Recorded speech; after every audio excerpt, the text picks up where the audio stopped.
여러분 안녕하십니까? 2023년 11월 16일 오늘도 잠언 17장 13절에서 28절까지의 말씀으로 함께 은혜를 나누겠습니다. 제가 5구절을 뽑아서 봉독하겠습니다. 13절 누구든지 악으로 선을 갚으면 악이 그 집을 떠나지 아니하리라. 다투는 시작은 뚝에서 물이 새는 것 같은즉 싸움이 일어나기 전에 시비를 그칠 것이라. 18절입니다. 지혜 없는 자는 남의 손을 잡고 그의 이웃 앞에서 보증이 되느니라. 22절 마음의 즐거움은 양약이 되더라도 심령의 근심은 뼈를 마르게 하느니라. 마지막 27절 말을 아끼는 자는 지식이 있고 성품이 냉철한 자는 명철하니라. 아멘. 자, 이 5가지 말씀을 가지고요 함께 하나님께서 주시는 은혜를 나눕시다. 여러분, 잠언을 펴놓고 읽을 때에 각 장마다 느끼는 것은 단편적인 격언, 금언의 말씀들이 좀 산발적으로 흩어져 있는 것 같아요. 그래서 자칫 이 말씀 안에 어떤 통일성 있는 문맥을 붙잡지 못하기 때문에 참 난감함을 느낄 때가 있지요. 어떻게 하면 이 말씀들을 마치 구슬꿰미 꿰듯이 연결해서 하나의 구슬 목걸이처럼 만들 수 있을까? 그것이 숙제입니다. 그런데요, 제가 잠언 묵상을 하면서 어제도 마찬가지고 오늘도 마찬가지입니다만은 이렇게 단편적인 격언들이 산발적으로 이렇게 뿌려져 있는 것 같은 이 말씀들 하나하나가 사실은 다 생명나무에 달려있는 열매들처럼 지혜의 말씀들이거든요. 결코 하나하나 그냥 넘어갈 수 없는 금원, 골든 월드, 하나님의 금 같은 말씀이란 말입니다. 그럼 어떻게 하면 이 말씀들을 잘 줄기를 잡아서 이해할 수 있을까? 그 생각을 해보다가 저 고민 많이 해봤어요. 내린 결론은 뭐냐? 이 잠언의 가장 큰 주제가 무엇이며 이 잠언의 큰 틀이 무엇입니까? 결국은 하나님을 경외하는 자, 여호와 하나님을 경외하는 자, 곧 지혜로운 자는 이러이러하다고 하는 것을 우리에게 주시는 말씀이거든요. 그럼 거기다 맞추는 거예요. 따라서 오늘의 말씀도 그래서 여호와 하나님을 경외하는 자, 그 지혜로운 자는 어떤 자인가? 제가 15가지 다 말하려고 하면 시간이 부족하기 때문에 5가지만 말씀을 드리려고 합니다. 첫 번째는 어떤 자입니까? 지혜로운 자는 여호와 하나님을 경외하는 자는 악으로 선을 갚는 배은망덕한 자가 아니란 말이에요. 이렇게 나와 있죠. 누구든지 악으로 선을 갚으면 악이 그 사람의 집을 떠나지 아니하리라. 하나님을 경외하는 자, 지혜로운 자는 악으로 선을 갚는 배은망덕한 자가 아니라 도리어 선으로 악을 이길 줄 아는, 선으로 악을 무너지게 하고 감동시키고 하나님의 역사가 나타나게 하는 의로운 사람인 것이죠. 저는 이 말씀을 생각하다가 성경에 나오는 정말 악으로 선을 갚은 그 하나의 신뢰가 되는 사람이 누굴까 생각하다가 사울과 다윗의 관계를 생각했습니다. 여러분, 다윗은 정말 하나님을 경외하는 자로서 지혜로운 자였어요. 그래서 어떻게 했습니까? 사울이 자기를 핍박하고 죽이려 하는데 이 악을 선으로 갚는 거예요. 오히려 다윗을 죽이려 하는 사울보다 다윗이 사울을 2번이나 더 빨리 줄 수가 있었죠. 어떻게 했습니까? 한 번은 옷자락만 베어왔고요. 또 한 번은요, 내가 당신을 죽일 수 있는 자리까지 왔지만 죽이지 않고 돌아갔다는 표시로 물병만 가지고 오지 않았습니까? 이게 다 뭡니까? 선으로 악을 이기는 것이죠. 그러니까 사울은 이 다윗의 이러한 선행을 알면서도 계속 악을 행하여 결국 어떻게 됐습니까? 그 자신과 그 자녀들, 아들들이 다 한날 한시에 다 죽어나가지 않습니까? 악으로 선을 갚으면 악이 그 사람의 집을 떠나지 아니하리라 하는 말씀을 사울의 그 집을 통해서 엿보게 되는 것입니다. 여러분, 우리는 악으로 선을 갚는 그런 배은망덕한 사람이 아니라 선으로 악을 이길 줄 아는 그러한 천국 백성, 하나님의 자녀, 예수님의 제자가 될 수 있기를 축복합니다. 예수님께서 가르쳐 주신 산상발복과 산상수훈, 곧 천국 백성의 헌장으로 주신 이 산상수훈의 말씀 보면요, 정말 선으로 악을 이겨야 되는 또 그 은혜가 있다고 하는 말씀을 많이 주시지 않습니까? 내 겉옷을 달라는 자에게 속옷까지 줄 수 있어야 되며 네 옌뺨을 치는 자에게 오른편뺨도 될 수 있을 만한 그런 천국 백성이 될 수 있겠느냐? 선으로 악을 이기는 거예요. 그런 사람의 마음은 하늘이 닿아져 있는 것이죠. 아니, 그 마음에 하늘이 닿아져 있는 것이고 또 그 마음이 하늘에 있는 것이죠. 여러분, 우리는 정말 예수님께서 앞서가신 모험을 따라서 우리도 이 세상에서 선으로 악을 이길 줄 아는 예수님의 제자, 하나님의 언약의 백성들 되기를 축복합니다. 두 번째로 지혜로운 자, 곧 여호와 하나님을 경외하는 자는 어떤 사람입니까? 그 사람은요, 17장 10절에 나오는 말씀이죠. 그 사람은요, 어떤 사람인가? 자그마한 시비가 큰 싸움으로 폭발되기 전에 시비를 그치는 사람입니다.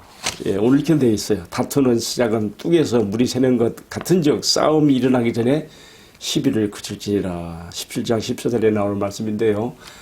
이 잠언의 저자가 지혜로운 자는 어떤 자인가를 말하면서 마치 큰 싸움이 나기 전에 다툼이 막 생기는 것처럼 방죽의 뚜기에서 물이 새는 것을 하나의 다툼으로 묘사했고요. 그것이 더 확산돼서 뚝이 터지는 것처럼 다툼의 시작에서 시비를 멈추지 않으면 싸움으로 폭발해서 서로가 다 피해를 보게 되는 거 아니겠습니까? 우리가 악인들의 그러한 술수에 말려들어서 그렇게 피해를 보면 되겠습니까? 마귀는요, 물귀신 작전을 쓰는 거예요. 하나님의 자녀요, 예수의 제자인 우리를 함께 너 죽고 나 죽 자식으로요, 그렇게 끌어들이고 물귀신 작전처럼 그렇게 끌어당기는 거예요. 여러분, 우리가 넘어가면 안 돼요. 다투는 시작은 마치 뚝에서 물이 새는 것 같으니 싸움이 나기 전에 시비를 그치지니라. 하나님을 경외하는 자, 지혜로운 자는 정말 이렇게 지혜로운 처신을 할 수 있어야 되겠습니다. 제가 언젠가 한번 동네 약터에 물을 들어갔는데 그 동네에 불량배 같고 농담을 그냥 함부로 말하는 사람이 자꾸 나한테 시비를 거는 거예요. 이 약수터 물을 뜨기 위해 사람들이 뚫려 있는데 제가 딱 이 말씀을 생각했어요. 이렇게 하다가 나를 함께 복면을 시키려고 하는 게 있구나 해서 아예 반응을 하지 않았더니 제 풀에 기어서 사그라들더라고요. 어쨌든 지혜로운 자는, 여호와 하나님을 경외하는 자는 사사로운 시비에 말려들어서 큰 싸움으로 폭발되는 것을 사전에 막는 사람이라는 거 기억하시기 바랍니다. 세 번째로 여호와 하나님을 경외하는 자, 지혜로운 자는 어떤 사람입니까? 18절에 나와 있습니다. 제가 읽어볼게요. 지혜 없는 자는 남의 손을 잡고 그의 이웃 앞에서 보증이 되느니라. 무슨 말입니까? 하나님을 경외하는 자, 지혜로운 자는요, 함부로 분별 없이 행동하지 않는다는 것이죠. 지혜로운 자의 그 생각과 분별력은 항상 이 일이 어떤 일의 결과를 가져올 것인가, 장래성을 바라보고 결과를 내다보면서 하는 것입니다. 오늘 우리가 이러한 지혜로운 자가 되라고 말하고 있습니다. 지혜 없는 자는, 어리석은 자는 남의 손을 잡고 그의 이웃 앞에서 보증이 된다고. 이런 무분별한 일이 어디 있겠습니까? 우리는 이런 자리에 가지 않아야 되겠습니다. 분별력, 항상 하나님의 말씀 가운데서 살아가면서 지혜는 어디 있는가? 내가 이렇게 했을 때 닥쳐올 결과, 미래는 어떤 것인가를 생각해 보는 것입니다. 자, 네 번째 여호와 하나님을 경외하는 자, 지혜로운 자는요, 어떤 사람입니까? 17장 22절에 나옵니다. 17장 22절에 이렇게 써 있습니다. 마음의 즐거움은 양약이라도 심령의 근심은 뼈를 마르게 하느니라. 여호와 하나님을 경외하는 자, 지혜로운 자는요, 그의 심령이 항상 즐거움으로 인하여 그의 몸도 신체도 건강하게 되는 사람이라는 것이죠. 반대로 이 심령의 근심이라는 것은 사람의 뼈를 마르게 한다 했거든요. 그만큼 이 마음의 상태가 어떠하냐에 따라서 사람의 몸의 신체의 건강도 좌우된다는 것을 우리가 여기서 배울 수가 있죠. 따라서 이어지는 18장의 14절의 말씀에도 그렇게 나와 있어요. 사람의 심령은 능히 병을 이길 수 있거니와 그러나 심령이 상하면 누가 그것을 일으키겠느냐. 결국은 마음의 상태, 심령의 상태에 의해서 사람의 건강도 좌우되고 혹시 병이 들었더라도 그것도 이길 수 있다는 것입니다. 여러분, 어떤 보약보다 더 귀한 것이 무엇입니까? 우리가 하나님 말씀으로 기도로 우리 심령이 하나님과 교통함을 이루는 가운데 육체 상쾌함을 얻어서 영적 보약, 영적 바이타민 말씀으로 우리가 건강한 생활을 할 수 있게 되기를 바랍니다. 제가 요즘 10년 이상 감기 때문에 병원을 한 번도 안 가봤는데 이 감기 바이러스가 들어왔어요. 내가 면역력이 약해졌는가 봐요. 그래서 제가 처음에는 코끝이 좀 이렇게 화끈거리더라고요. 아, 감기가 오는가 보다. 그러더니 이제 콧물이 이렇게 감기가 생기더라고요. 약을 먹었어요. 그러더니 이제 어제부터는 또 기침으로 또 바뀌더라고요. 콧물은 안 나오는데. 이거 어떻게 하면 좋아요? 오늘 말씀대로 해야 되겠죠? 오늘 말씀대로 내가 물론 약도 씁니다만 그보다 더 좋은 처방약은 뭡니까? 신약과 구약 하나님의 말씀의 약으로 내 마음의 기쁨과 즐거움을 가지며 물리쳐야 되는 것이죠. 자, 우리 주님께서도 항상 기뻐하라. 여러분, 어떻게 항상 기뻐할 수 있습니까? 이 기뻐함, 즐거움으로 우리가 우리 몸에 양약이 되게 해야 할 텐데 어떻게 즐거워할 수 있습니까? 주님께서 우리에게 항상 기뻐하라 하실 적에는요, 불가능한 것을 말씀하시는 것이 아니지요. 내가 기뻐할 수 없는 상태에서도 항상 기뻐라는 말씀을 믿음으로 받아들이고 범사에 감사하는, 즉 나의 모든 환경과 나의 모든 everything, 모든 범사를 하나님의 주권과 주재권 아래서 나를 함께하고 있다고 하는 것을 믿는다면요, 우리는 어떤 상황에서도 감사할 수 있고 기뻐할 수가 있습니다. Rejoice always. 항상 기뻐하라. 우리가요, 슬퍼하고 근심하고 또 부정적인 생각과 어두운 생각에 따지는 것보다 기쁨을 택하고 감사를 택하고 하나님의 주권에 의지하여 말씀을 두고 나가면요, 믿음을 택하면요, 성령님은 어떤 영이십니까? 성령님의 열매를 말할 때 두 번째가 기쁨이에요. 희락이에요. 오직 성령의 열매는 사랑과 희락과 화평과 이렇게 나가지 않습니까?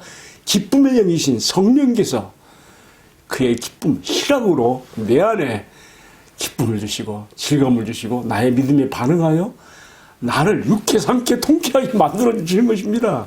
여러분, 이런 은혜가 함께하기를 축복합니다. 그래서 여러분의 마음이 즐거울 뿐만 아니라 신체도 강건해지기를 축복합니다. 마지막 5번째 말씀을 나누겠습니다.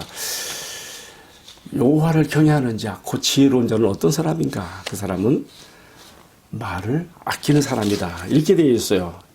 말을 아끼는 자는 지식이 있고 그랬습니다. 이어지는 28절에서도요.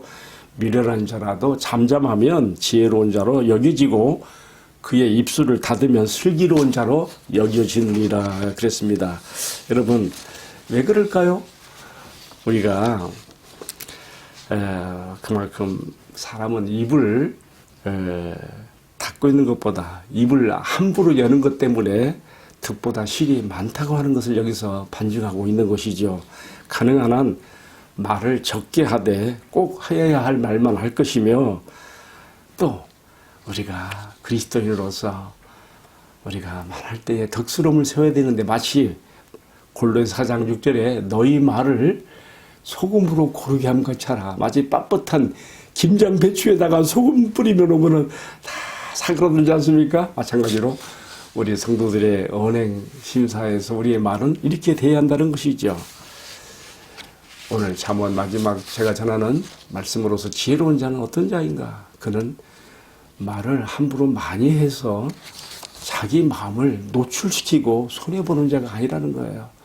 그는 말을 아끼는 자, 자기 혀를 다스릴 수 있는 자. 그래서 꼭 해야 할 말은 하되 하지 말아야 할 말은 하지 않는 자이며, 또 말을 할 때에도 항상 덕스러움으로 하나님의 자녀됨을, 예수의 제자됨을 그의 말에서도 언행에서도 보여주셔야 되는 것이죠. 자, 이러한 은혜가 오늘 이 말씀을 함께 시청한 모든 성도님들에게 함께하기를 주님의 이름으로 축복합니다. 함께 기도하십시다. 사랑하시는 주님, 오늘도 주님을 경외하는 자, 무로 지혜로운 자는 어떤 자인가에 대해서 5가지 말씀을 생각했습니다. 이 말씀 한마디 한마디를 정금같이 여기고 진실로 내 신앙과 삶에 잘 적용할 수 있게 하여 주시옵소서. 이 모든 말씀을 우리들의 존귀하신 주님 예수 그리스도의 이름으로 기도하옵나이다. 아멘. 예, 마쳤습니다. 감사합니다.